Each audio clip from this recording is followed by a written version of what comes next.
Halo sobat, assalamualaikum warahmatullahi wabarakatuh. Oke teman-teman, untuk video kali ini kita akan berbagi tips mungkin buat teman-teman yang baru mau meminang atau ingin merawat Daihatsu Taruna atau tertarik dengan pesona Daihatsu Taruna. Jadi video kali ini saya buatkan tips-tips cara untuk memilih Daihatsu Taruna agar cukup sekali aja kita pakai Taruna dan tidak mengecewakan untuk hasil-hasilnya. Oke teman-teman, untuk info saja di awal, yaitu Daihatsu Taruna itu ada dua tipe. Untuk sasisnya ada yang panjang dan pendek, jadi pastikan teman-teman sesuai kebutuhan, jangan sampai pengennya yang 7 seater tapi dapatnya yang 5 seater atau yang short. Jadi kalau teman-teman butuh yang berkapasitas banyak, silahkan cari yang tipe F, tipe long ya teman-teman. Itu pertama. Terus untuk sistem pengapian atau di permesinan ada dua juga, itu sistem karbu dan sistem injeksi. Untuk yang di depan saya ini adalah sistem karburator teman-teman. Perbedaan antara injeksi dan karburator adalah menurut info teman-teman, karena ini saya pakai yang karburator. Menurut informasi lebih irit dan yang injeksi, karena sistemnya sudah mutakhir menggunakan sistem kontrol elektronik, dan ini adalah manual, masih model lama teman-teman. Jadi untuk BBM, untuk konsumsi BBM lebih boros seperti itu teman-teman. Untuk tipe Daihatsu Taruna, tipe tertinggi adalah untuk Taruna Oxy atau keluaran terakhir sekitar 2005-an. Itu adalah tipe tertinggi dari Daihatsu Taruna. Oh ya teman-teman, untuk tipe Taruna, sepengetahuan saya sebenarnya pada setiap edisi atau setiap keluaran itu ada tiga tingkat. Ada tingkat terendah, itu adalah yang tipe L, entah itu CL atau FL. Itu adalah yang masih menggunakan manual window atau belum power window teman-teman. Yang sangat membedakan itu. Kemudian untuk tingkat di atasnya adalah tipe X, CX, FX. Itu di atasnya CL atau FL teman-teman. Itu sudah menggunakan power window.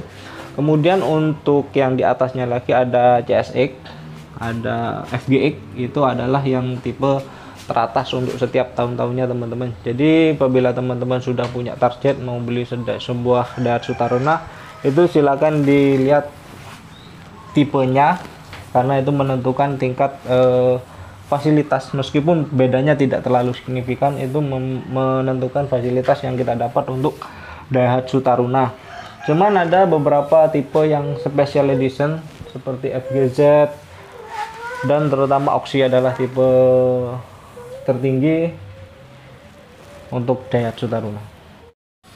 Untuk tipe yang seperti ini atau yang menurut saya ini tipe tengah-tengah, itu perbedaannya dengan yang tipe paling atas atau tipe CSX maupun FGX seperti itu adalah yang membedakan adalah rough rail teman-teman. Untuk tipe yang ini tidak menggunakan rough rail, tidak ada rough rail bawaan, tetapi masih bisa digunakan menggunakan mungkin rak seperti ini, rak universal, atau mungkin untuk mempercantik menggunakan rough rail universal. Itu harganya juga tidak terlalu mahal. Kemudian dia tidak disediai seat molding juga, jadi polos seperti ini teman-teman. Perbedaannya antara yang CSX dan CX. Ini adalah tipe CX, tipe pendek, tipe tengah-tengah teman-teman. Tetapi ini sudah sedikit ada modifikasi. Jadi untuk Daihatsu Taruna ban bawaannya adalah ring 15 ukuran 205 65 ring 15 untuk bawaan standar mobil. Untuk problem-problem atau hal-hal yang perlu diperhatikan kita membeli Daihatsu Taruna adalah terutama kita lihat untuk catnya teman-teman ya. Untuk keropos bodinya, perawatannya untuk dari owner sebelumnya bagaimana, itu perlu kita perhatikan. Dan Daihatsu Taruna biasanya untuk headlampnya ini rata-rata sudah pada kusam. Itu juga bisa menjadi pertimbangan untuk kita untuk meminang Daihatsu Taruna. Dari beberapa artikel saya membaca untuk Daihatsu Taruna ada yang menyebutnya untuk kaki-kaki ringkih atau cepat rusak. Menurut saya itu kurang tepat teman-teman, karena selama saya merawat Daihatsu Taruna kurang lebih 5 tahun itu untuk kaki-kaki nggak ada masalah yang berarti, kecuali emang dimodif, sengaja dirusak, dimodif seperti ini, kita tinggikan beberapa senti. Jadi untuk mengganti untuk problem kaki-kaki itu tidak ada yang berarti. Entah ini sering perjalanan jauh untuk join, ball join dan tirut-tirut tidak pernah ganti saya. Ya itu sedikit informasi di awal.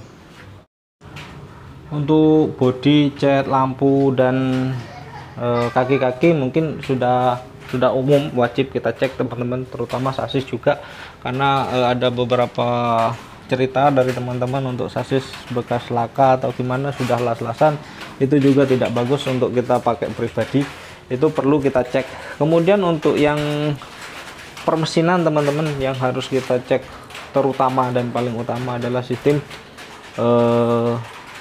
radiator atau sistem pendinginan mesin, karena ini adalah penyakit utama atau penyakit yang sering terjadi dan umum untuk Daihatsu Taruna.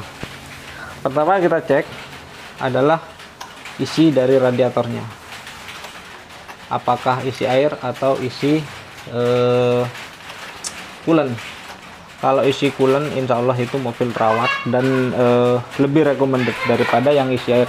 Tetapi yang isi air bukan berarti tidak recommended, itu juga perlu kita cek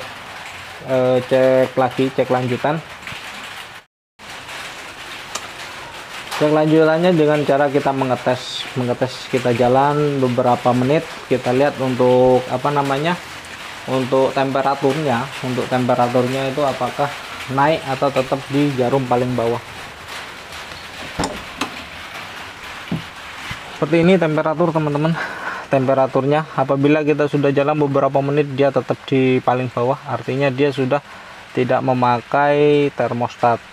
Karena untuk Daihatsu Taruna rata-rata untuk termostat udah dilepas, seperti punya saya ini juga udah dilepas. Dan bagaimana baiknya, sebaiknya yang bagus sebenarnya dipasang teman-teman, ada termostatnya. Jadi kalau teman-teman udah mencoba test drive untuk Daihatsu Tarunanya dan untuk termostatnya atau suhunya itu naik, itu berarti masih pakai termostat, dan itu lebih recommended daripada yang tidak pakai termostat. Karena untuk yang pakai termostat itu artinya untuk sistem pendinginannya itu masih normal, sehingga itu masih pakai termostat atau masih standar seperti itu teman-teman. Apabila yang tidak pakai termostat apakah tidak recommended? Masih bisa recommended, karena ini juga tidak pakai termostat teman-teman punyaku. Nah, termostat hanya menunjukkan bahwa mesin itu masih dalam keadaan standar atau masih dalam keadaan seperti baru keluaran dari pabrik. Kemudian jangan lupa ini juga dicek, kita start posisi tutup radiator terbuka, apakah ada semburan air apa tidak dari dalam radiator. Normalnya harusnya tidak teman-teman. Apabila kita kita buka tutup radiatornya seperti ini, terus kita starter, terus dia nyembur ke atas, itu menunjukkan tidak normalnya pada packing cylinder head atau packing cylinder head, atau udah cylinder headnya udah keadaan tidak normal atau biasa disebut molek. Hal selanjutnya teman-teman, ini yang umum ya, untuk Daihatsu Taruna kita cek untuk kipas radiatornya di sebelah sini.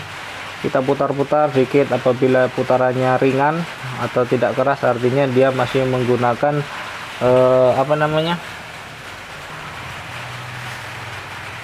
menggunakan fungsi visco fan ya teman-teman. Nah, karena ada beberapa kasus visco fan-nya sudah tidak difungsikan dan dimatikan, artinya untuk untuk putaran kipas itu ikut putaran mesin. Pengaruhnya apa? Pengaruhnya untuk pendinginan radiator itu lebih dingin, karena putaran mesin kan kencang teman-teman. Efek negatifnya untuk putaran mesin itu terganggu, artinya dia menambah beban putaran mesin karena terhalang oleh kipas, dan kedua ya pastinya mungkin untuk konsumsi BBM-nya lebih boros seperti itu teman-teman. Mungkin itu untuk sistem pendinginan mesin yang perlu diperhatikan, hal-hal yang perlu diperhatikan. Terus apabila teman-teman mendapatkan karburator atau Taruna yang masih menggunakan sistem karburator, pastikan ada seperti ini. Ini namanya talang air. Ini mencegah kendaraan mogok ketika hujan atau habis dicuci. Kalau teman-teman beli ini belum ada atau nggak ada pelindung delco istilahnya. Itu delco ada di situ teman-teman. Itu harus dilindungi karena air hujan pasti jatuhnya ke atas delco langsung. Kalau ini tidak ada, dan itu bisa menyebabkan kendaraan tidak bisa nyala atau mogok.